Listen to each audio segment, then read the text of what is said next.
Vigilância em saúde, assistência farmacêutica, ciência, tecnologia, inovação em saúde. Está no ar o podcast do projeto Integra. Integra Podcast. Olá a todas as pessoas, muito bem-vindas ao Integra Podcast, produto da parceria entre o Instituto Escola Nacional dos Farmacêuticos, a Fiocruz, o Conselho Nacional de Saúde, a Secretaria de Ciência, Tecnologia e Inovação e do Complexo Econômico Industrial da Saúde do Ministério da Saúde e que conta com o apoio da OPAS Brasil e da FENAFAR. Aqui a gente conversa sobre direito à saúde, políticas públicas, assistência farmacêutica, acesso a medicamentos, mercado farmacêutico e muito mais. O meu nome é Yasmine Saboia, eu sou jornalista, sanitarista e mestranda em comunicação e saúde e apresentadora desse podcast. Eu sou uma mulher branca com cabelos castanhos claros, hoje visto uma blusa cor de areia, meio social. E para esse episódio, nós viemos a Brasília para uma conversa sobre acesso a medicamentos no SUS. O que a gente precisa saber? As nossas convidadas de hoje são Elisdete Maria Santos de Jesus, professora da Faculdade de Ciências Farmacêuticas da Universidade Estadual de Campinas. Ana Emília Auage, me corrige, fala o seu sobrenome. Auage, gerente de assistência farmacêutica e insumos essenciais da Secretaria Municipal de Saúde de Belo Horizonte. E como debatedora, Silvana Nair Leite, representante do Instituto Escola Nacional dos Farmacêuticos, professora da Universidade Federal de Santa Catarina e coordenadora do programa de pós-graduação em assistência farmacêutica. Que bom estar com vocês aqui hoje. Eu vou pedir para vocês começarem pela sua autodescrição. Elisdete, vou pedir para começar por você, para quem está ouvindo a gente hoje. Tudo bem. Então, boa tarde. Meu nome é Elisdete, eu sou uma mulher negra, tenho cabelos encaracolados, estou vestindo uma blusa cor de areia também, um pouco clara, com a calça meio verde. E está muito bom estar aqui com vocês. Ana. Boa tarde, meu nome é Ana Emília, estou vestindo uma blusa preta com um casaco preto, meus cabelos são escuros, já com alguns fios brancos, estou com uma saia cinza. Bom, e por último, não menos importante, Silvana, minha parceira aqui nesse podcast. Hoje vou pedir para você fazer a sua autodescrição e em seguida já trazer para a gente um pouco sobre o conceito de acesso a medicamentos, né, no SUS e o que isso envolve. Tá ótimo. Então, muito bom estar aqui em mais um episódio. No meu papel de ficar aqui provocando o assunto, né? Tentando colaborar um pouco com os diversos temas que a gente traz para esse podcast. Eu sou uma mulher branca, de cabelo curto, encaracolado, branco.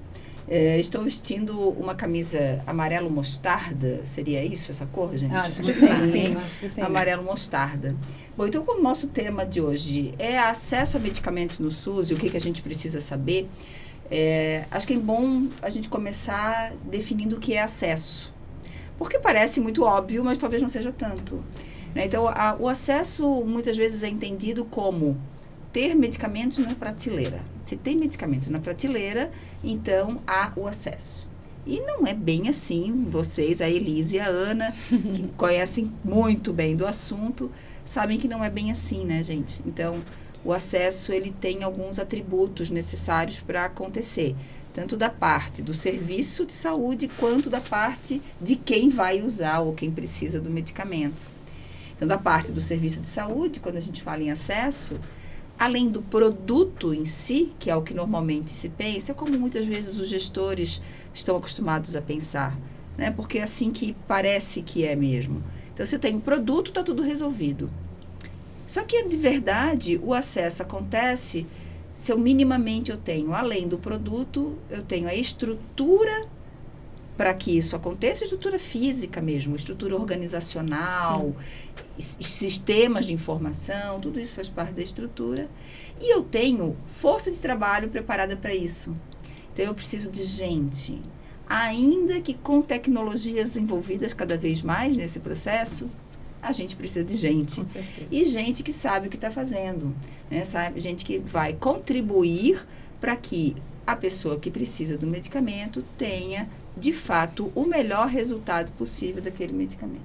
Já da parte de vista de quem precisa do medicamento, ela precisa de algumas coisas fundamentais. Eu diria que a mais importante, vou colocar essa aí, seja informação. Quem precisa do medicamento precisa de informação. Então, ela precisa saber sobre aquele sistema, aonde ela vai poder acessar aquele medicamento, como é o acesso a esse medicamento, o que ela precisa fazer, quais são as condições para isso. Depois ela precisa de informação sobre como ela deve usar esse medicamento, como ela deve descartar esse medicamento, como ela percebe se esse medicamento está sendo adequado para ela, não é? Então, ela precisa estar munida das condições para fazer o uso adequado do medicamento e, portanto, ao final, terá a finalidade do acesso aos medicamentos, que é ter uma melhor condição de saúde. Então, tudo isso, né, está envolvido com a temática de hoje. É pouca coisa. E super importante começar com essa introdução, né, Silvana? Porque é uma cadeia de elementos, né, que são elementares e necessários para que realmente exista esse acesso de forma plena, né? E aí um outro ponto que eu acho que é básico aqui para a gente começar essa conversa é a questão do orçamento, do orçamento do Ministério da Saúde para as despesas com medicamentos, sobretudo, né? O Ministério da Saúde é o maior comprador de medicamentos do mundo, se não me engano, não é, Silvana? Já ouvi isso? Já vi algumas vezes essa informação, e não à toa, porque tem um complexo sistema alimentar com isso, né? Então, começar trazendo um pouco disso, né? A gente tem a informação de que em 2023 houve um aumento desses recursos na ordem de 20 bilhões de reais, o que representa um acréscimo de 50% nesses valores, né? Hoje, mais de 10% do Ministério da Saúde é destinado a ações relacionadas à assistência farmacêutica. E aí, queria trazer para vocês essa questão de como é que isso pode ser percebido nas portas de entrada e nas farmácias do SUS. Lisdete. Então, essa questão do financiamento, ela é uma questão, como é que a gente pode dizer, um tanto complexa, né? Porque o Ministério da Saúde, junto com os outros entes, né? Porque nada se faz sozinho, ele designa algumas dessas verbas, né? E os gestores estaduais e municipais, eles têm que fazer o manejo dessa verba para comprar esse medicamento, né? Para ter acesso, para que as pessoas tenham acesso a esse medicamento. Então, quando descentraliza essa questão do poder, ou seja, de quem pode, de quem vai fazer, né, de quem vai manusear a verba para poder fazer a compra do medicamento, se torna um pouco complexo, porque isso vai de uma gestão muito de cada entidade, assim, de cada unidade federativa, como a gente fala. Então, o Ministério, ele que abre as portas, né, para que esse recurso chegue até os estados e os municípios. E esse estado e esse município é que maneja toda essa verba, né, para que esses medicamentos sejam acessados. Então, aí a gente entra como é que eu posso dizer? A gente entra num caminho que isso vai depender muito de cada política de estado, né? O dinheiro, ele está ali para ser utilizado para essa finalidade. É tanto que existem resoluções específicas que não deixam que esse medicamento, esse dinheiro, esse recurso, seja usado para uma outra finalidade. É um recurso garantido. É um recurso garantido para medicamento. Então, eu acredito que, assim, dinheiro para fazer o acesso acontecer, ou seja, para que as pessoas tenham acesso ao medicamento, eu acredito que sim, mas como é que ele é utilizado para que esse medicamento chegue ao usuário, ao paciente, enfim, é que é um pouco complicado. Por isso tem tanta diferença de um município para o outro, Sim. Não é? A forma como se acessa aos medicamentos e quais a gente consegue acessar não é idêntico de um município para o outro. Nem a quantidade, a disponibilidade, é o que a gente pode chamar tem um termo internacional que se utiliza para isso, que é a loteria do código postal, do CEP. É a loteria do CEP. Então, dependendo do teu CEP, ou seja, do teu município, você pode ter maiores chances de acessar o medicamento ou menores chances de acessar os medicamentos.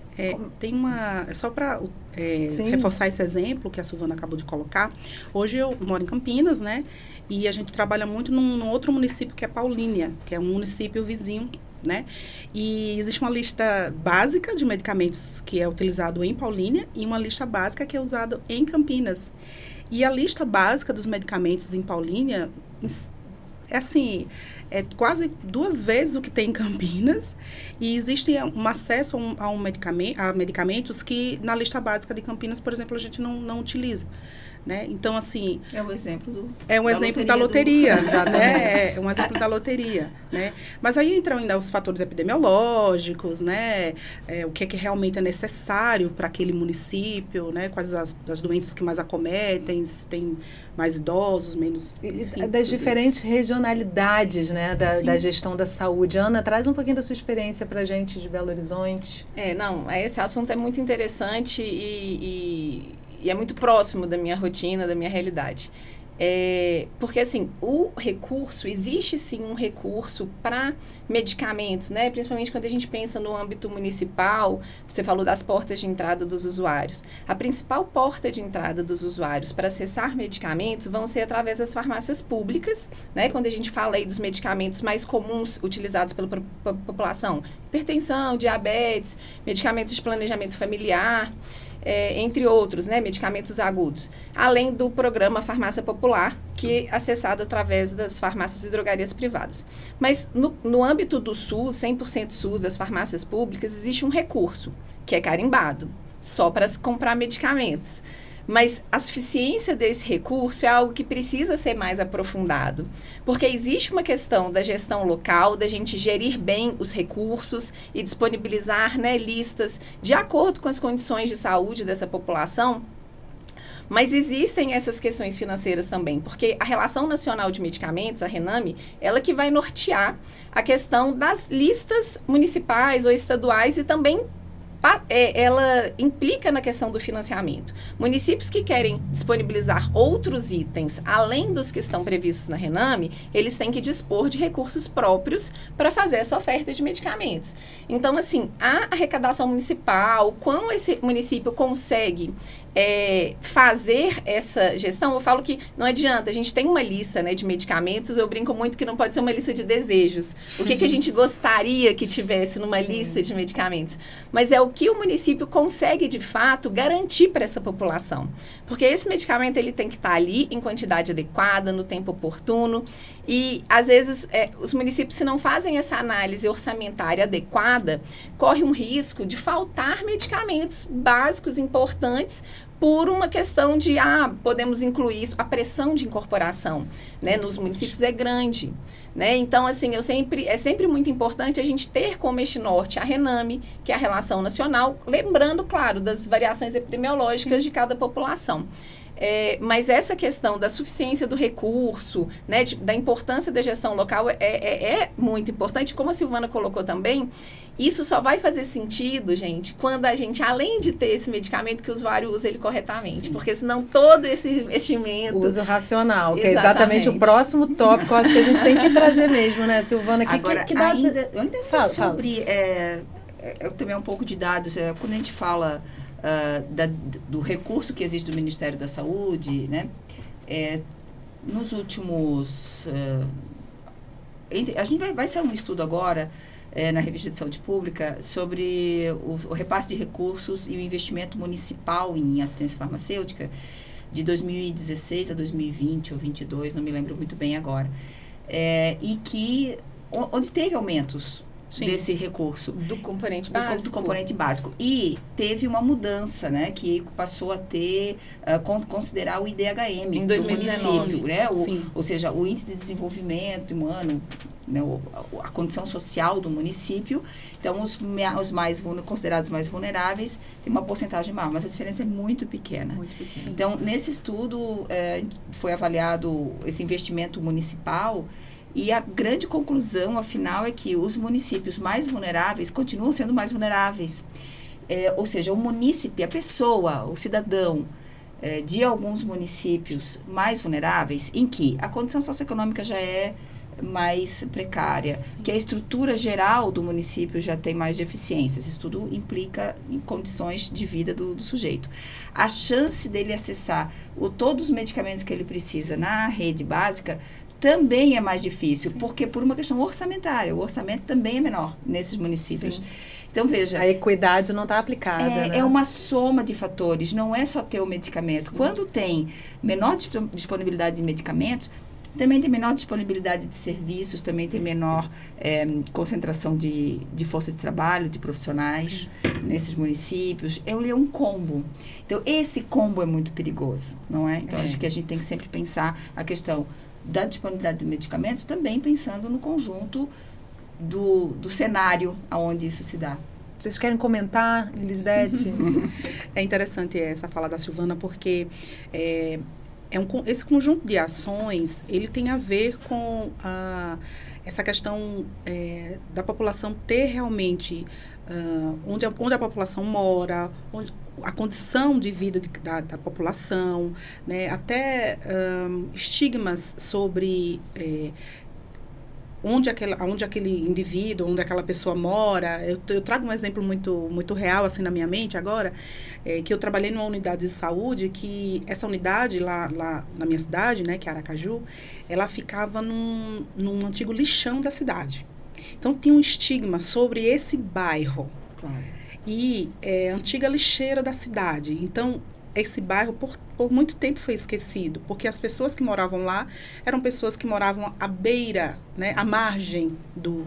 Então, até a construção da unidade básica de saúde, até a equipe de saúde que ia para lá, né, até a chegada dos medicamentos, essa unidade fica numa área norte, né, um pouco afastada. Então, até o dia de chegar medicamento. Então, tudo isso influencia. Então, tudo isso está dentro desse conjunto, né, que faz parte da pessoa ter esse acesso ou não ter esse acesso, né? Por que lá chega por último na lista? Entende? Então, quando deveria ser o oposto. Esses fatores sociodemográficos, a prioridade deveria ser... Eles são muito gritantes, assim, na questão do acesso, sabe? Ana, você está na gerência da Secretaria Municipal de Saúde de Belo Horizonte há 10 anos, um pouco mais, talvez, né? Aproximadamente. Que desafios e mudanças você percebe nesse período aí que você acha que é importante destacar, até pensando um pouco em tudo isso que a gente está trazendo aqui nessa... Pensando no cidadão. Pensando no cidadão, que é o interesse, né? Pensando para ele. Acho que um marco... Sem sombra de dúvidas, foi a publicação da legislação federal que obriga a disponibilidade dos estoques, a publicização dos estoques das farmácias, né, sejam estaduais ou municipais, a publicidade desses estoques para os usuários. Eu acho que isso é um marco, gente, em termos de acesso, de informação. De informação para o usuário, que pro é usuário. O que a gente vinha falando, né? Exatamente. Para quem importa, no final das contas, né? Para quem se trabalha nesse contexto todo que a gente está traçando aqui, né? E apesar de saber que tem ainda muitos desafios para a gente trabalhar a informação e que esse não é o ponto principal. Como a Silvana colocou, assim, acho que qualquer mudança, eu trabalho muito com o orçamento, com as listas, com a parte do abastecimento, a gente observa que só manter o abastecimento alto não é sinônimo de população bem cuidada, com metas terapêuticas atingidas, não. A parte de financiamento é uma parte importante, mas a questão realmente da informação, de trabalhar isso com o usuário, é um desafio. Eu vejo isso como algo, realmente, assim, foi um passo muito importante para o cidadão, assim, de entrega, de valor mesmo para a população. Só vamos já deixar isso, então, bem esclarecido esse ponto, né? Como é que está funcionando isso? Conta pra gente, Ana. Então, como é que está funcionando lá? Como está funcionando? A gente tem essa lei federal que coloca que os municípios e estados têm que obrigatoriamente publicizar as relações de os estoques de medicamentos, não só as relações, os estoques, quinzenalmente.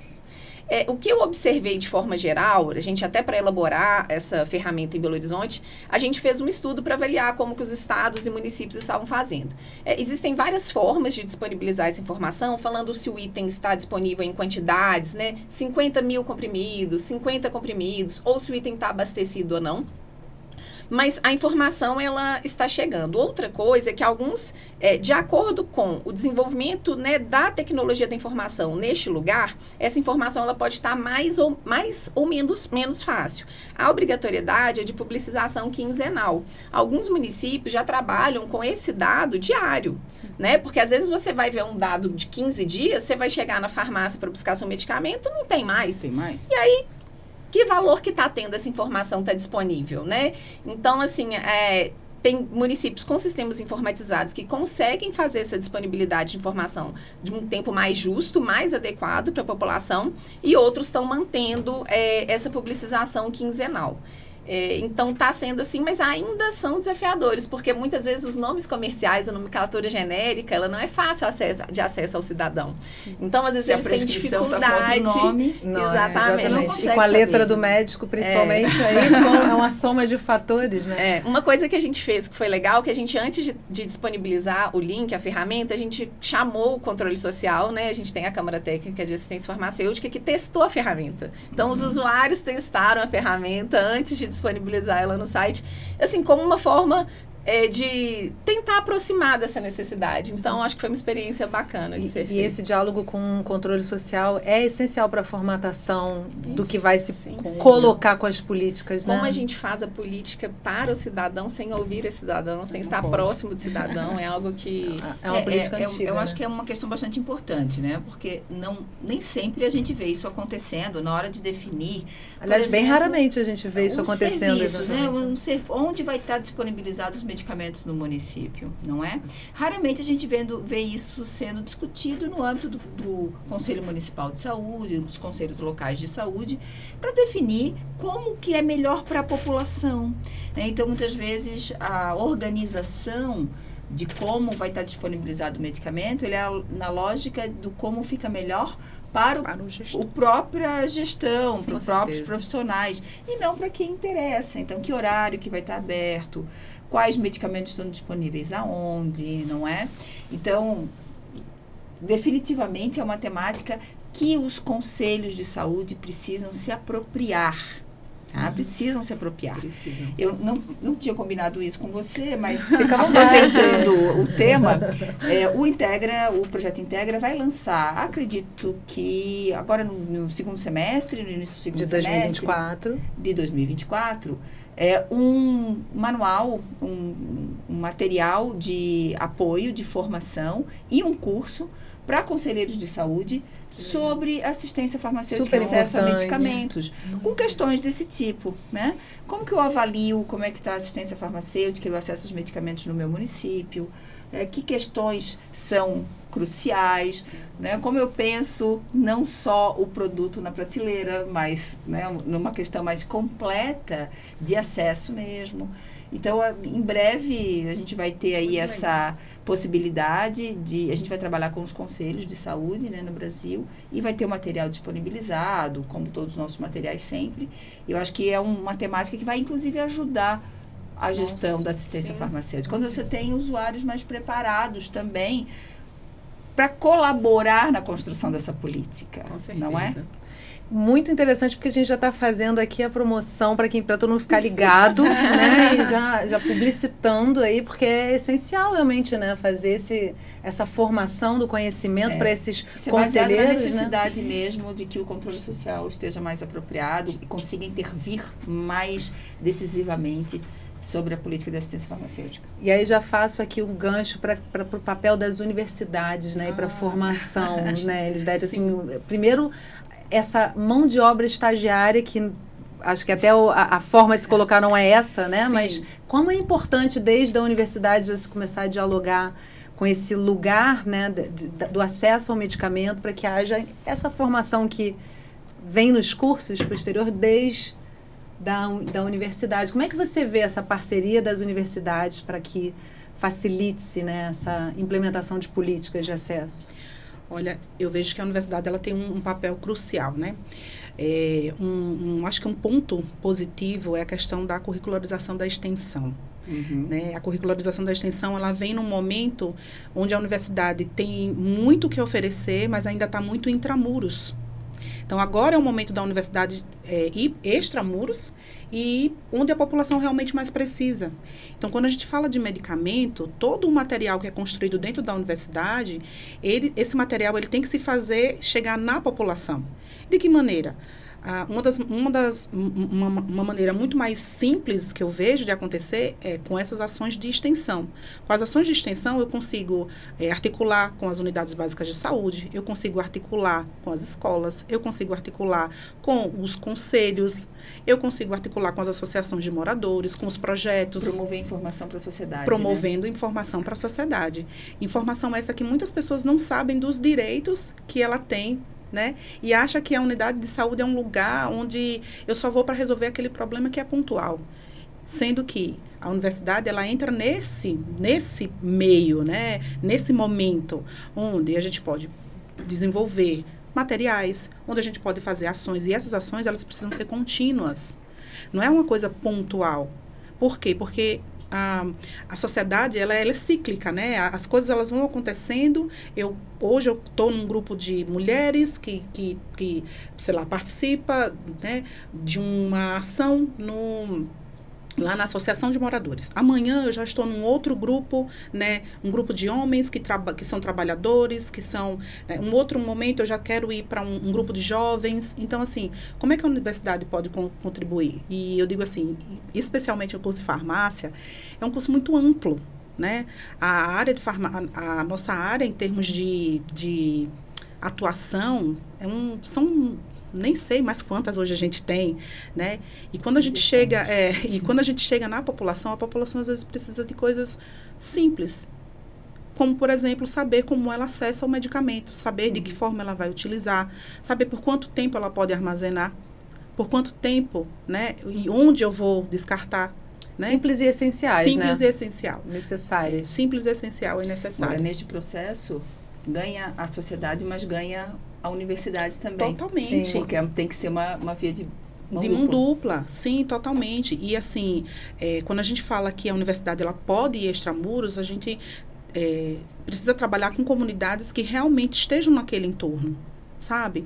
Eu vejo muito isso. Às vezes as universidades elas são alocadas em locais que muito poucos os alunos têm acesso. E aí eu estou preparando essa pessoa para cuidar de uma outra pessoa, né, para trabalhar numa unidade básica de saúde, ou para trabalhar numa farmácia, responder inúmeras questões, e se eu não preparo ele antes, ou se eu não mostro essa realidade para ele, o que ele está fazendo, né?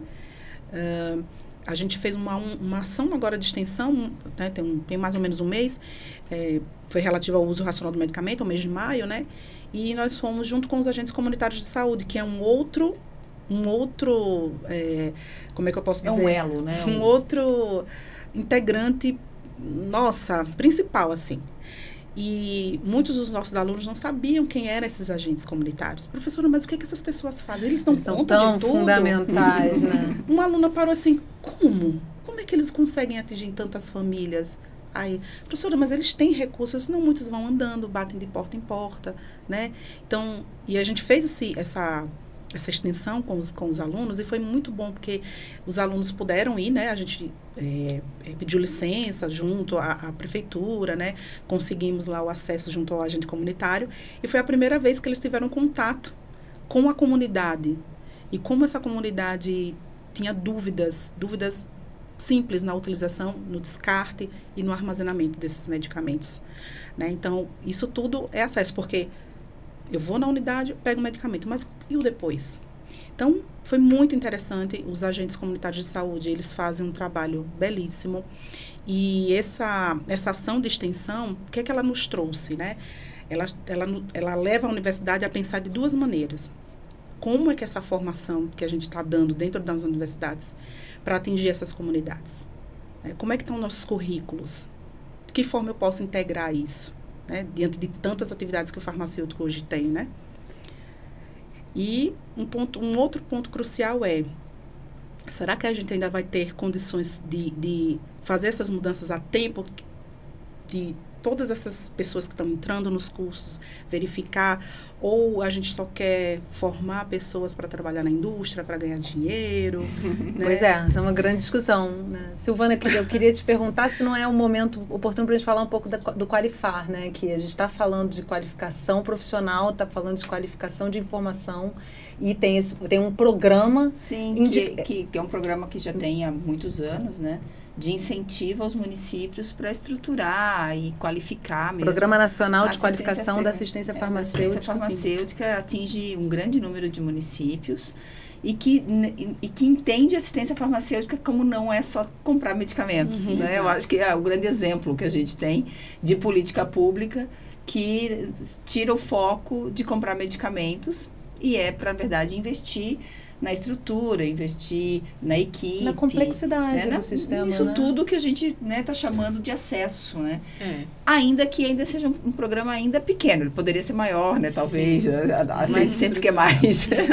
Ana, como é que você percebe, assim, a aplicação de tudo isso né, tanto que a Elisdete trouxe, né, dessa relação com as universidades também, e de programas de políticas públicas que possam enfrentar essa complexa cadeia, né, que Silvana está trazendo aqui para a gente, de fazer com que tudo isso chegue ao usuário de uma forma adequada, né? Gente, a atenção primária, ela é muito desafiadora.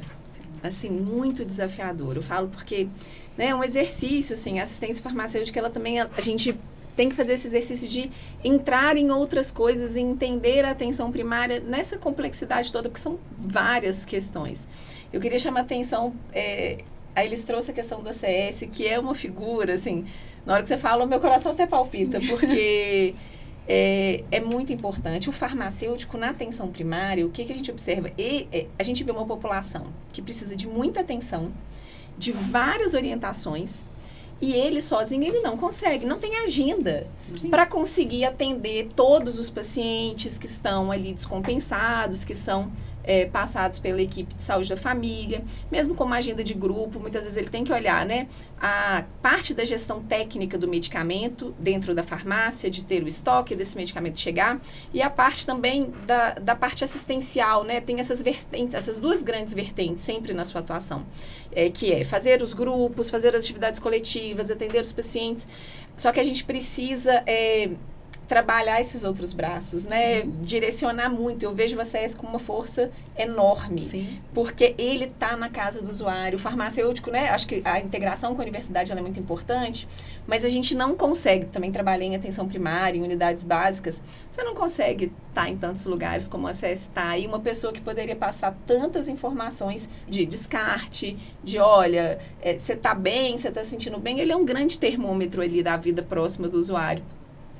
Então, assim, eu vejo que o ACS é uma figura importantíssima na equipe de saúde da família para a gente fortalecer a saúde como um todo e também a assistência farmacêutica. É um trabalho quase censitário, né? Eles acabam fazendo um censo continuado da saúde, né? Sim. Que é fundamental. E é uma escuta importante da sociedade. Demais. É uma escuta extremamente importante para aproximar o serviço de saúde, os profissionais de saúde da realidade. Agora, vocês lá em Belo Horizonte têm um sistema também para buscar essa relação com o usuário, né? De ouvir. Sim, a gente, né, temos os agentes comunitários de saúde, a parte de controle social em Belo Horizonte é muito forte, né? Tem as comissões locais de saúde, procuramos sempre, a assistência farmacêutica está muito próximo do usuário, assim, de forma geral. A gente tem isso até como uma diretriz um indicador, a gente mede quantas vezes esse farmacêutico ele está presente nas reuniões de comissão local de saúde, mas é um lugar que precisa ser mais trabalhado, assim. Eu acho que essa ação, como você citou, por exemplo, que vai ter direcionado para o controle social, é importante que eles se empoderem mesmo das suas potencialidades de melhoria para o serviço de saúde. Muitas vezes, né, a população fala, meu posto não é bom, não me atende. Verdade. Mas ele também não sabe o quanto que ele poderia se implicar como agente transformador dessa mudança, de melhorias. Então, assim, a gente que está muito envolvido com o SUS, tem contato com o controle social, assim, muitas vezes você observa alguém reclamando do SUS, ainda você não aguenta, mas você já participou da sua comissão local de saúde? E essa ideia de que a política acontece só lá com o super gestor, super distante e tal, quando ela acontece no território, né? Com um agente comunitário de saúde, batendo de porta em porta. E percebendo as necessidades, assim... do que realmente o usuário tem à frente do SUS, né? Exatamente. Agora, de fato, é um setor que tem uma assistência farmacêutica lá no serviço municipal, tem um impacto muito grande na vida das pessoas, né? Estou lembrando os dados que a gente tem da Pesquisa Nacional de Acesso e Uso Racional de Medicamentos, que já tem bastante tempo, já tem quase 10 anos que foi coletado. Mas já indicava que quase metade das pessoas acessavam seus medicamentos para diabetes, hipertensão, depressão, nas unidades públicas de saúde, no serviço sem pagar, de alguma maneira gratuita, né? Sim. Gratuita não, mas sem precisar desembolsar. Quase metade da população brasileira, para as doenças traçadoras, tinham acesso total a tudo que precisava, tudo que tinha sido prescrito, né? Isso é gigantesco para um país do nosso tamanho, para a população gigantesca como nós temos, o maior sistema público de saúde do mundo. Sim. Esse dado, ele é muito impactante e é importante que ele continue sendo monitorado também, não é? Então, algumas outras pesquisas mais recentes dão uns dados um pouco que talvez tenha diminuído por algum período, essa acessibilidade. Então, isso precisa também ser monitorado. Também é papel das universidades, também é papel do conjunto da sociedade e do controle social também, de buscar fazer esse monitoramento, essa informação, não é? Porque isso é um termômetro da política pública e deve guiar as ações. Então, a gente está caminhando para o final do nosso programa e aí já deixo esse alerta para que vocês tragam questões assim que acham fundamentais e que não podem ficar de fora dessa conversa. E Ana, uma colocação assim que eu queria ouvir de você, né? As políticas de acesso, elas também precisam ser divulgadas, assim, esse usuário precisa conhecer essas políticas de acesso até para poder solicitá-las, né? Como é que se daria isso? Como é que se dá isso e com que fluxo, né? Para poder chegar a todas as camadas que precisam estar tendo esse conhecimento, né? De como acessar, né, os medicamentos? Isso. Eu vejo que o farmacêutico, ele é uma figura muito importante como essa orientador do acesso, talvez central até, né? Central, sobre orientador do acesso. E assim, esse envolvimento com a equipe, com a população, nesses espaços do controle social, é a forma, né, e com a comunidade em si, nos espaços, né, que temos nessa comunidade, é uma forma da gente falar e explicar esse acesso aos medicamentos. Muitas vezes, a gente observa tanto conflitos como a própria judicialização ocorrendo por falta de orientação sobre as vias adequadas de acesso. Quantas pessoas não sabem, assim, eu falo até familiares que às vezes falam, nossa, eu não sabia que eu ia conseguir esse medicamento no SUS. E as pessoas acham que as pessoas que às vezes ficam distantes, né, não têm tanto conhecimento, acham que a relação de medicamentos é muito pequena, ou que não só que tem... os medicamentos comprados são outros medicamentos que não são aqueles que estão na farmácia comercial. Eu ouvi isso recentemente, né? E aí, para um prescritor, eu perguntei assim, mas de onde então que vem o medicamento se não é da mesma indústria? Não é? Então, acho que esse esclarecimento, né? Claro, de que sim, de que os produtos são todos... São os produtos que estão no mercado, não são outros produtos, existe um rótulo em cima disso. E sobre a qualidade, gente. Qualidade. Né? Assim, hoje, os processos, todo o serviço público para adquirir qualquer medicamento, ele olha o laudo do medicamento, ele olha... A gente olha uma lista enorme de requisitos técnicos e legais. É um processo de garantia, né? Para que esse medicamento chegue seguro, adequado para os usuários. Então, assim, muitas vezes as pessoas falam, não é bom. Mas não é bom por quê? De onde vem isso? De onde vem esse preconceito, hoje né? não existe nenhuma evidência, nem tem nenhuma razão, é importante que se diga isso, para que haja alguma desconfiança de que o medicamento que está disponível na unidade de saúde tenha uma qualidade inferior ao medicamento que está na farmácia privada. Não há nenhuma possibilidade de evidência, não desconheço qualquer possibilidade, não é?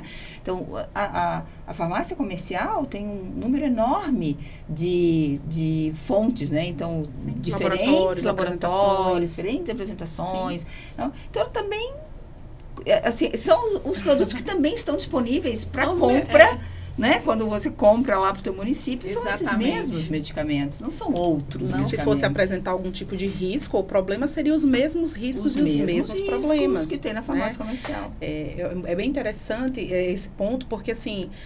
as pessoas, elas realmente criaram isso de que o medicamento do posto não funciona, o medicamento que vem para o posto é diferente, porque existem outras denominações, enfim. Que é uma crítica ao próprio SUS, né? É uma crítica ao próprio SUS. E que a gente vai observar que o usuário mesmo que vivencia as portas de entrada com frequência, porque todos somos usuários do SUS, né? Mas esse que vai mais frequentemente à porta de entrada, ele tem uma percepção eventualmente diferenciada sobre isso. Geralmente tem uma boa percepção. É uma boa percepção, né? Sim, porque ele vai lá todo mês, vai buscar o medicamento a cada mês ou a cada 2, 3 meses, buscar os seus medicamentos, está tendo resultado no seu tratamento, está sendo efetivo, está mantendo, sei lá, a diabetes controlada, está mantendo a pressão controlada, sabe que daqui a 30 dias ele vai voltar, vai passar no médico novamente, vai ter uma equipe de saúde que vai fazer uma outra triagem com ele, tem uma sala de estabilização que ele pode, se ele não souber aplicar insulina em casa, ele pode utilizar aquela sala para aplicar a insulina dele, sabe? Então, assim, tudo gira de uma forma tão cadenciada, né, que o usuário, muitas vezes, o que acontece? A desinformação dele. Né? Muitas vezes ele mora naquela comunidade e aquela comunidade não consegue atingir esse nível de informação. Por isso que é tão importante essa questão do controle social, sabe? É tão importante essa participação dos conselhos. Porque, assim, o conselho, ele entra também como um norte, assim, para as pessoas. Porque tem pessoas que realmente não sabem que elas podem chegar com o cartão do SUS, ela pode ir lá, fazer a consulta dela, e continuar pegando os medicamentos né, a cada... Agora, essa realidade que você coloca também, a gente não pode dizer que todos os locais têm acesso a tudo isso, não, né? de jeito nenhum. Mas o que acontece é que sim, em alguns locais, muitos locais, pode ser, essa é a realidade, né? Que o usuário tem acesso ao serviço com boa qualidade, tem monitoramento, tem toda essa estrutura. O que precisa, essa informação precisa chegar no sentido de que é possível que seja assim. Portanto, se na sua comunidade ou na sua cidade não está na hora de cobrar para que seja. Sim. Porque é possível que seja. É possível que seja. O que seja. acontece, às vezes, é uma falta de credibilidade de que é possível que seja assim no sistema público de saúde. Sim, Mas existem os exemplos. Então, se esses exemplos existem, é porque, sim, é possível. Esses exemplos precisam ser conhecidos. Sim. Porque isso precisa despertar na comunidade a percepção de que ela também tem direito. Exatamente. Até porque a pergunta vai motivar muitas vezes uma mobilização do gestor nessa busca, né? De devolver, de dar essa devolutiva para o usuário, né? E aí, para a gente fechar, eu acho que a gente não pode deixar de reforçar um pouco com relação à lista dos medicamentos e a transparência com que isso precisa se dar, né? E o desafio de se tornar transparente essa listagem, mas é uma informação elementar, né, Elisdete? Sim, com certeza. Quanto mais publicizado isso, mais fácil é para o usuário, né, ele saber de fato onde ele pode sim ter acesso àquele medicamento, né?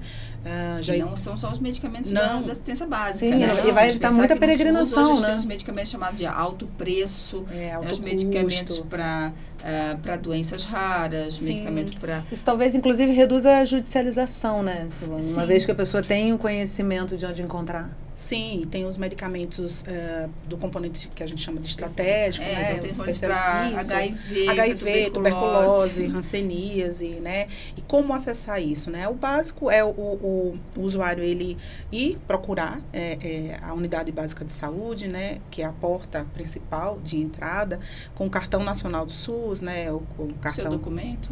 Um documento, né? Com foto.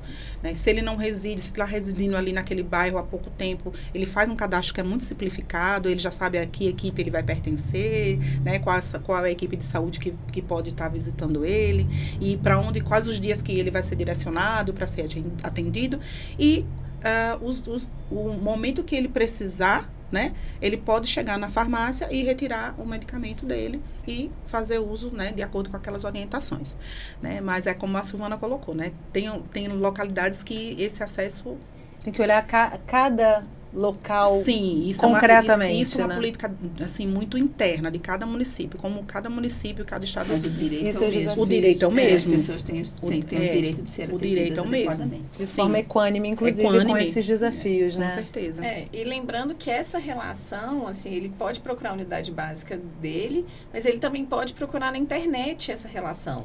Pela questão atualmente legal. E se você não tem, se o usuário não encontra, né, na internet a lista de medicamentos do seu município, tem que cobrar na sua unidade de saúde. Sim. Cadê essa lista? Como que eu consigo? Né? Porque mesmo com a internet, mesmo essa relação de medicamentos, os estoques de medicamentos, seja das farmácias estaduais com componente especializado, com os itens de alto custo, de doenças raras, seja nos municípios, mesmo com a internet, ainda é um acesso restrito. Sim.